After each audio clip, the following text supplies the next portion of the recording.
Good morning. I'm Pete Najarian on this hump day. This is the take for Market Rebellion on this Wednesday, and an unbelievable, remarkable day yesterday, really, when you look at just how much movement and where the movement was really coming from. And we started off the day, and you look at the Dow, it was down. It absolutely continued to tumble to the downside. Actually, did recover off the lows. We were down more than 600 points. We finished down about 470 points. So a pretty monstrous hit to the downside yesterday for the Dow. On the other hand, you look at the NASDAQ, and the NASDAQ was down over 300 points. It was getting absolutely hammered in all the elements that make up the NASDAQ, with the tech side of things, the semiconductor side, the biotech side, all just getting absolutely hammered. And as we got through the day, it just continued to recover, and the recovery got all the way back into the green. But we did close down 12 points, but we could call that flat. So the recovery was absolutely extraordinary there. And it was so interesting to watch. Although the Dow, you did get recovery off the lows, but still, nonetheless, the Dow finishing off nearly 500 points. So a pretty massive sell-off kind of a day. But that recovery of the NASDAQ certainly did stand out. The volatility index, of course, spiked. And we've been talking about this volatility edging up towards 20 and not holding it, edging up towards 20 and not holding. Well, it's holding now. As a matter of fact, yesterday, volatility index was anywhere between 20, 24, spent most of the day in the 21s, but a very, very volatile session. Absolutely no doubt about that. With that volatility, volume, baby. Matter of fact, volume came up and almost got up there towards that 40 million mark again, but it didn't get there. It got about 39.5 million contracts yesterday. So a very, very active day of trading in the derivatives markets. Crude oil, of course, been around that 64, 65 kind of range. And what was leading things to the downside, despite the fact that oil was kind of hanging in there, holding up, it was energy. Energy was definitely under pressure, down about 2.5% yesterday. Financials are down about 1.5%. Industrials are down about 1.5%.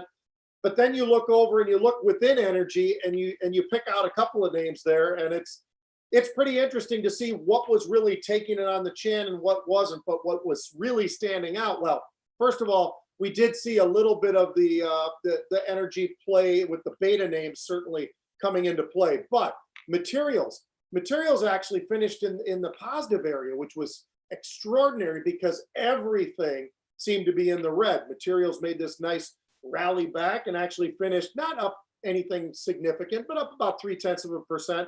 Take a look at what Freeport-McMoRan looked like yesterday. So you look over at U.S. Steel, had a really nice day. Vale, very nice day.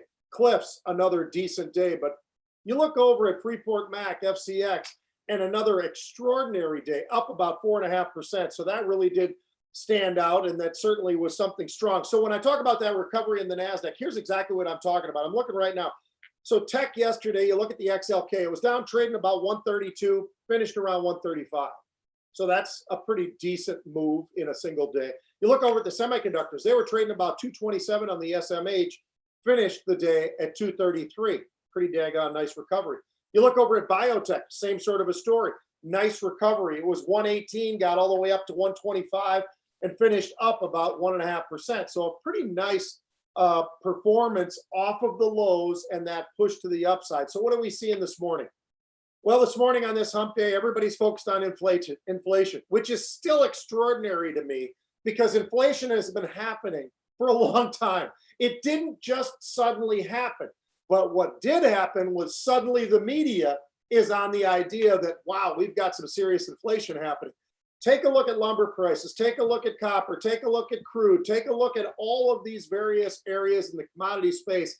You know what I'm talking about. Labor being the most recent one that everybody is focusing on, and the lack of, are people wanting to stay home with the stimulus checks? If they don't, then they're going to have to, they want more money. So that's another inflationary area as well. But what did that look like for the markets themselves? Well, the Dow started off down about 100 points. NASDAQ down about 200 points. That's in the pre-market.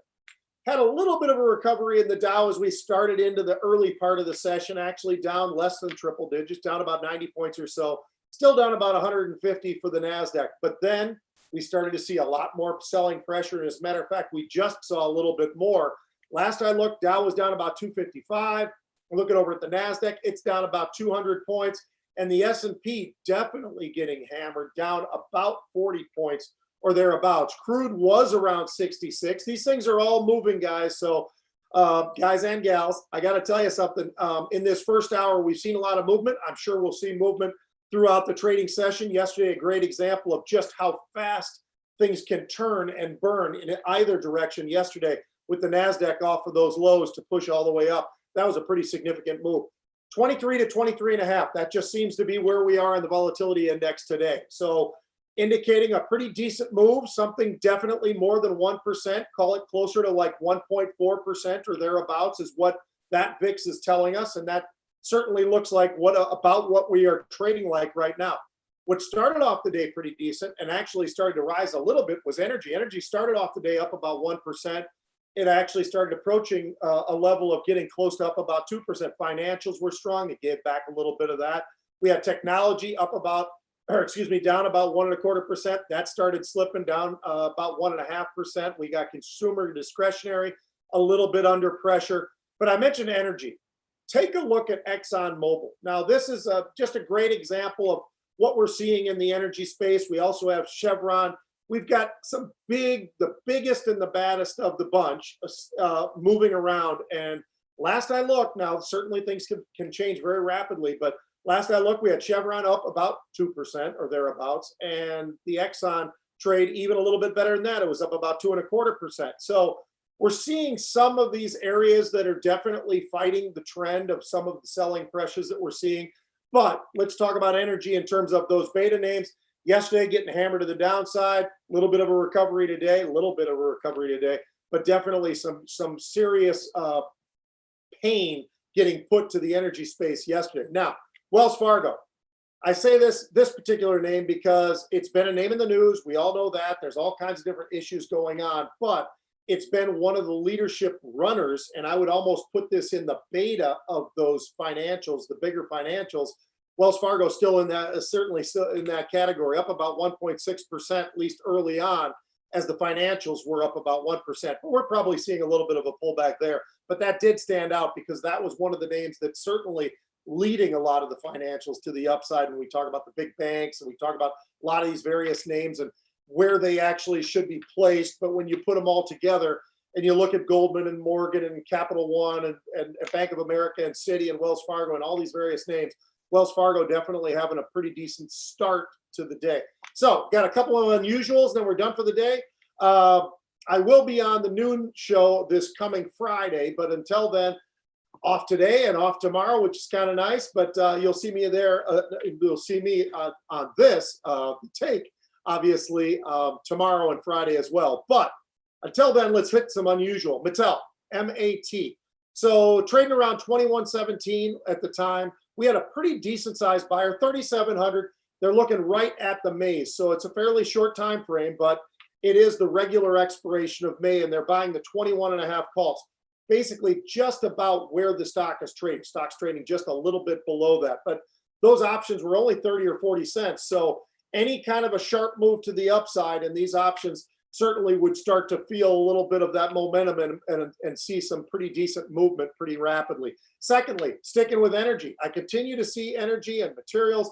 I like what we're seeing there. As a matter of fact, we had some huge buying in the materials space today in terms of the options themselves, the XBI seeing some huge paper, but specifically on the energy side of things, Range Resources, RRC, stock trading a little bit over 12 bucks. We had a buyer of 3,000 of the May 13 calls, and those were bought all in one print. So 3,000, one print going for about 27 cents. That stood out as well. Nice size trade, 3,000 contracts, about 37 cents. So a decent dollar amount trade, not anything monstrous, but certainly something that caused me to turn my head and get a little bit more attention towards RRC. I'm already exposed in a lot of different energy names right now, but this is another one where I don't have any exposure and might be adding very, very soon. Like what I'm seeing in this particular name as well. Folks, have a great day of trading.